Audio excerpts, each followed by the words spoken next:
In today's video, I'm going to teach you how to add a music player to Notion. We're going to walk through a simple, practical way to get audio playing directly inside your Notion pages, using both uploaded files and streaming links like Spotify.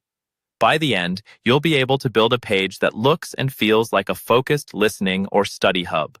First, open Notion and create a new page, or navigate to an existing page where you'd like your music player to live. This could be a workspace homepage, a study dashboard, or even a daily journal. Give the page a clear title so you'll recognize it later as your music or focus space. Now, click into the body of the page where you want the player to appear. Start by typing a / to bring up the Notion block menu, and then start typing audio. As you type, Notion filters the options, and you'll see the audio block appear in the list. Click on the audio option to insert an audio block into your page. You'll now see options to either upload a file or use a link.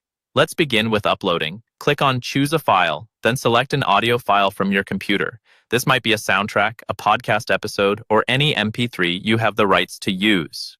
Once the upload finishes, Notion automatically turns it into a simple built-in audio player, complete with play, pause, and a progress bar. Next, let's make the page feel more polished by adding an icon.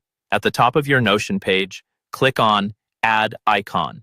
You can search for something like music, headphones, or notes to find a fitting icon. Select the one you like, and it will appear next to your page title, helping you quickly identify your music page in the sidebar. Now let's embed music from a streaming service.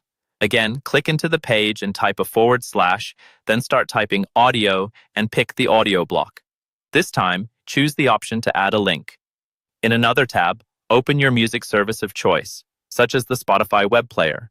Find the playlist, album, or track you want, and copy its share link. Back in Notion, paste that link into the field for the audio block. If Notion recognizes it as embeddable, you'll see an option like Embed Audio. Click that, and Notion will convert the link into an embedded player right on your page. Once everything is in place, you can drag and reposition your audio blocks to organize them. That's all you need to add a functional, clean music player setup directly inside Notion.